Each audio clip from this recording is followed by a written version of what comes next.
Chapter 6 Fang Hits Town. Fudge liked his new bed a lot. There was just one problem. He fell out of it every night. By the fourth night, my mother and father got smart. They pushed the bed against the wall and surrounded the other side with chairs. Now there was no place for Fudge to fall. But every morning, my mother found him curled up in one of the chairs. My father said that they could have saved their money since Fudge was happy sleeping in an old chair. Once on Saturday, we had to go to the dentist. We wanted to check Fudge's mouth again to make sure everything was healed all right since his flying experience. Dr. Brown is an old friend of my father's. They went to school together. He's always saying he takes special care of me and Fudge because we're chips off the old block being my father. His office is on the other side of the park. It's near Madison Avenue.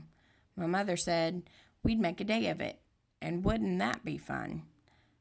I'd rather go to the movies with Jimmy Fargo, I told her, but we'll have such a good time, my mother said. The three of us will go out to lunch, and then we'll get new shoes for you and Fudge. I've been out to lunch with Fudge, I reminded her. He's growing up, Peter. He knows how to behave now. I'd still rather go to the movies with Jimmy. Well, you're coming with me, and that's that. I wasn't looking forward to my day, and Saturday morning is always the best day of the week. Every Saturday morning, I clean out Dribble's bowl. Sometimes, if Fudge is very good, I'll let him watch. I do it in the bathroom. First, I take Dribble out of his bowl and let him crawl around in the tub.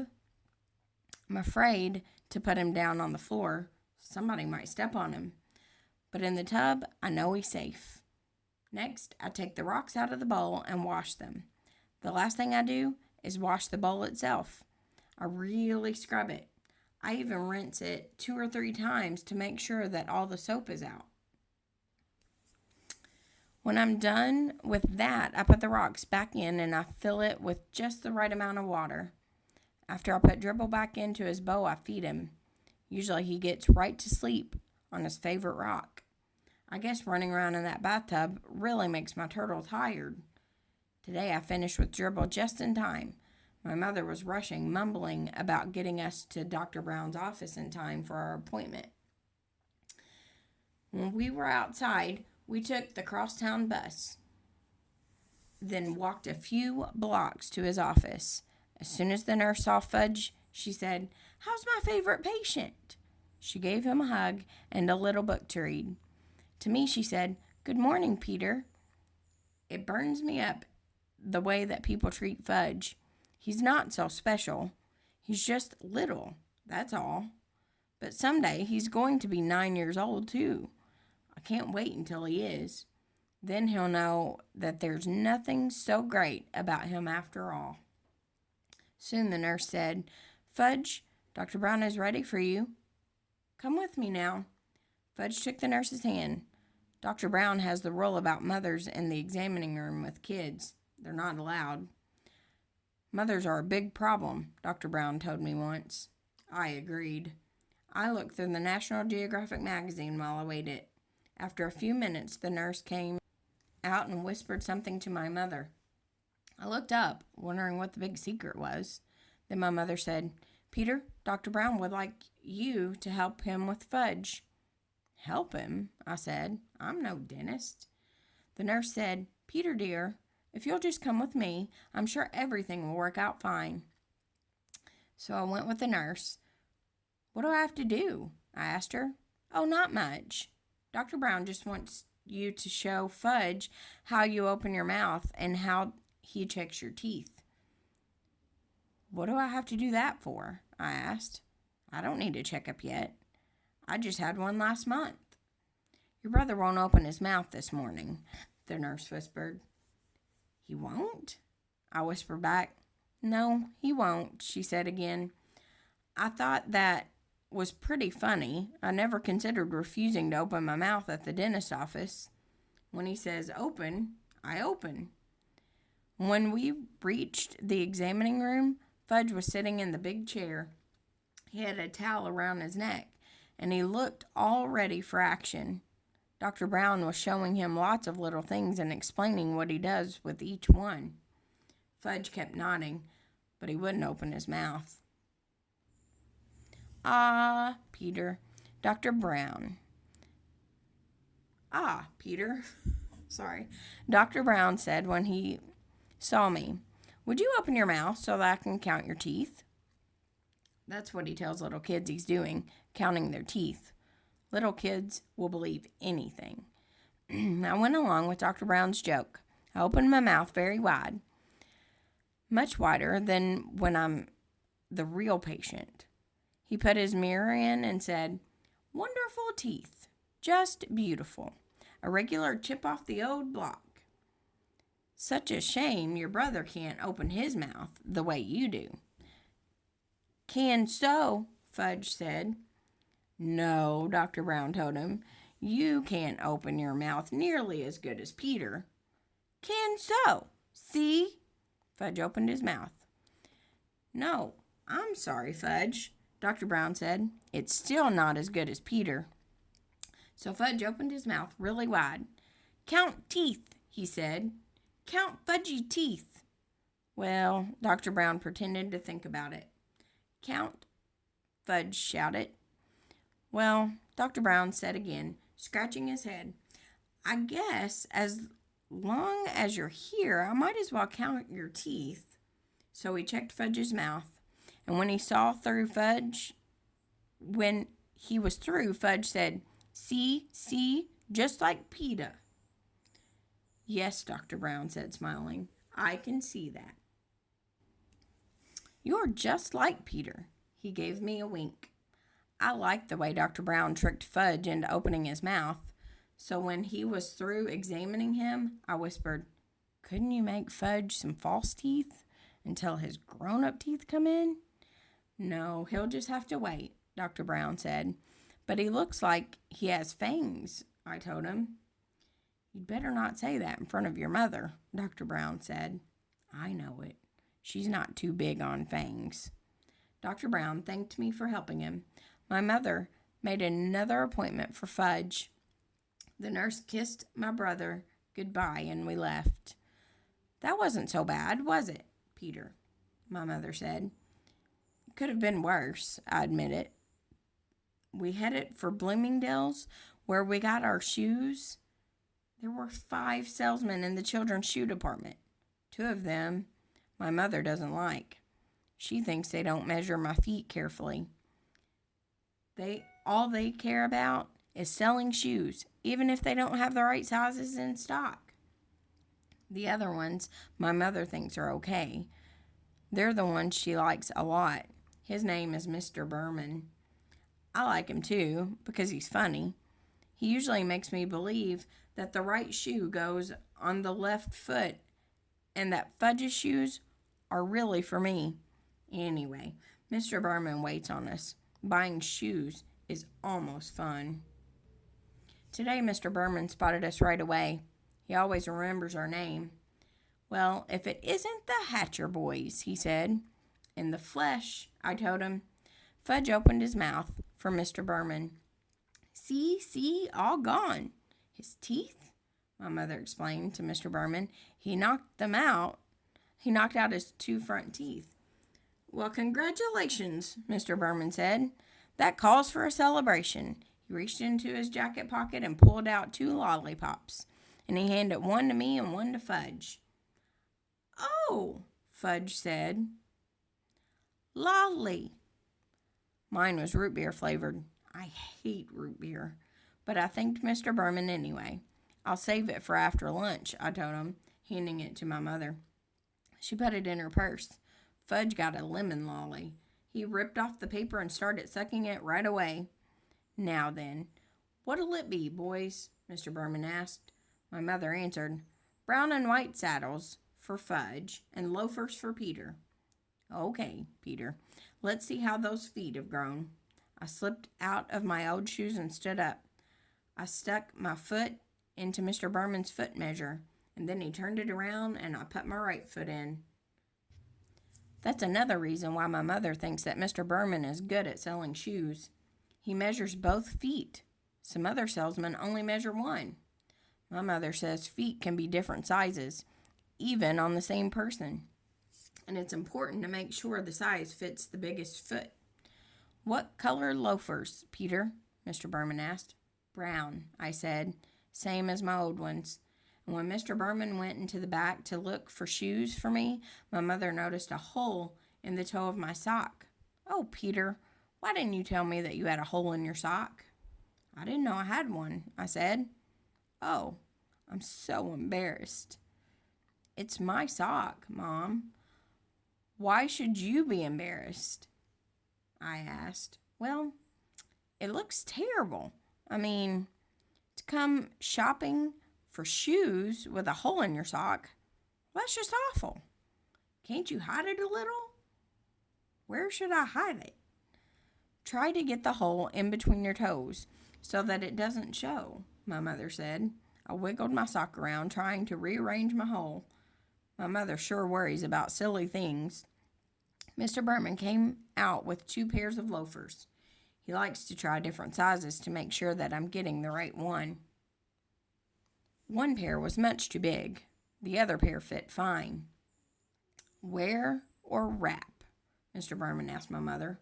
"Wrap, please," she said. "We'll wear the old ones home." I have never been allowed to wear new shoes home from the store. Don't ask me why, but my mother always has the new pair wrapped up, and I can't wear them until the next day. When I was finished, Mr. Berman untied Fudge's shoes and measured his feet. "Brown and white saddle shoes," my mother reminded him. Mr. Berman went into the back and returned with 2 shoe boxes. But when he opened the first box and Fudge saw the saddle shoes, he said no. "No what?" my mother asked him. "No shoes," Fudge said. He started kicking his feet. "Don't be silly, Fudgy. You need a new pair of shoes," my mother told him. "No, no, no," he hollered. Everybody in the shoe department looked over at us. "Here's the perfect size," Mr. Berman told Fudge, holding up one shoe. "Wait till you see how nice these new shoes will feel." Fudge kicked some more. It was impossible for Mr. Berman to get the shoes on his feet. He screamed, "No shoes! No, no, no!" My mother grabbed hold of him, but he was wiggling all around. He managed to give Mr. Berman a kick in the face. Lucky for him, Fudge only had on socks. "Now look, Fudge," my mother said. "You must get new shoes. Your old ones are too small. So what kind do you want?" I don't know why my mother bothered to talk to him like he was a regular person, because when Fudge gets himself into a temper tantrum, he doesn't listen to anything. And by the time he had thrown himself onto the floor, where he beat his fist against the rug, "What kind do you want, Fudge? Because we're not leaving here until you have a new pair of shoes," my mother said, like she meant it. I figured that we'd be there for the rest of the day, or maybe the week. How could my mother have been embarrassed over a little hole in my sock and then act like nothing much is happening when her other son was on the floor yelling and screaming and carrying on? "I'm going to count to 3, my mother told Fudge, "and then I want you to tell me which shoes you want. Ready? 1, 2, 3. Fudge sat up. "Like Peter's," he said. I smiled. I guess the kid really looks up to me. He even wants to wear the same kind of shoes. But everybody knows that you can't buy loafers for such a little guy. "They don't come in your size," Mr. Berman told Fudge. "Yes, yes, yes, like Peter's," Fudge hollered. Mr. Berman held up his hands and looked at my mother as if to say, "I give up." But my mother said, "I have an idea." She motioned for me and Mr. Berman to come closer. I had the feeling I wasn't going to like her idea, but I listened anyway. "I think we'll have to play a little joke on Fudge," she said. "What do you mean?" I asked. Well, suppose Mr. Berman brings out a pair of saddle shoes in your size. And, oh no, I said, you're not going to get me to wear saddle shoes. Never. Let me finish, my mother said. Mr. Berman can bring them out and you can try them on, and then Fudge will think that that's what we're getting you. But when we leave, we'll take the loafers. That's mean, I said. You're taking advantage of him. Since when do you worry about that? My mother asked. Since now, I told her. Look, Peter, my mother said, checking her watch. It's 12 o'clock. I'm starved. Me too, I said. Well, then if you want to go get some lunch, let's try my idea. Okay, I said. I sat back in the chair while Mr. Berman hurried to the stockroom again. Fudge looked up at me from his position on the floor. Look, Pita, he said. Yeah, sure, Fudge, I told him. Mr. Berman came back with a pair of brown and white saddle shoes in my size. I tried them on. Did they look ugly? See, Peter's nice saddle shoes, my mother said. Now Fudgy tries on his new saddle shoes. Fudge let Mr. Berman get him into the new pair of shoes. See, he said. See, like Peter's. He held up a foot. That's right, Fudge, I said. Just like mine. You sure can fool little kids easy. Wear or wrap? Mr. Berman asked my mother, while Fudge walked around in his new shoes. Wrap, of course, she said. I wondered what my mother would tell Fudge tomorrow when I wore my new loafers. Oh, well, it really wasn't my worry. It was her idea. And when Fudge was back in his old shoes and our packages was ready, Mr. Berman gave my brother a striped balloon. He offered me one, too. I refused. How would he think a person in the 4th grade might want a shoe store balloon? That wasn't so terrible, was it, Peter? My mother said as we left the store. It wasn't, I asked. Well, it could have been worse, my mother said. I suppose, I answered. We went to Hamburger Heaven for lunch. We sat in a booth. Fudge tossed his balloons around while my mother ordered for him and then for herself. I ordered my own lunch, hamburger with everything on it and chocolate milk shake. Fudge was getting a kitty special, meaning a hamburger with the roll and some mashed potatoes and some side order of green peas. When our lunch was served, my mother cut Fudge's hamburger into tiny pieces, with which he shoved into his mouth with his finger. Then she handed him a spoon and told him to eat his mashed potatoes. But instead of eating them, he smeared them on the wall. See, he said. I thought you told me he wouldn't behave like that anymore, I said to my mother. Fudgy, that's naughty. You stop it right now, my mother said. But Fudge sang, eat it or wear it, and he dumped the whole dish of peas over his head.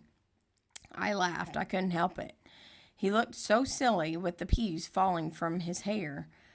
And when I eat and laugh at the same time, I choke. So I choked on my pickle, and my mother had to whack me on the back, which gave Fudge another chance to spread mashed potatoes on the wall. That's when the waitress asked my mother, did we want anything else? No, thank you, my mother said. We have more than enough now. She wiped off the wall with her napkin and told Fudge that he was very, very naughty. Not me, Fudge said. Not me. Yes, you, my mother told him. Why can't you eat like Peter? See how nice Peter eats? Fudgy didn't say anything. He just stuck his fork into his balloon, and it popped, and he screamed, all gone. Want more balloon? More? Shut up, I told him. Can't you ever act human? "That's enough, Peter," my mother said. "She should have slugged him. That would teach that brother of mine how to behave in hamburger heaven." We took a cab home. Fudge fell asleep on the way. He had his fingers in his mouth and made his slurping noise. My mother whispered to me, "Our day wasn't that bad, was it, Peter?" I didn't answer. I just looked out the taxi window and decided that I would never spend a day with Farley Drexel Hatcher again.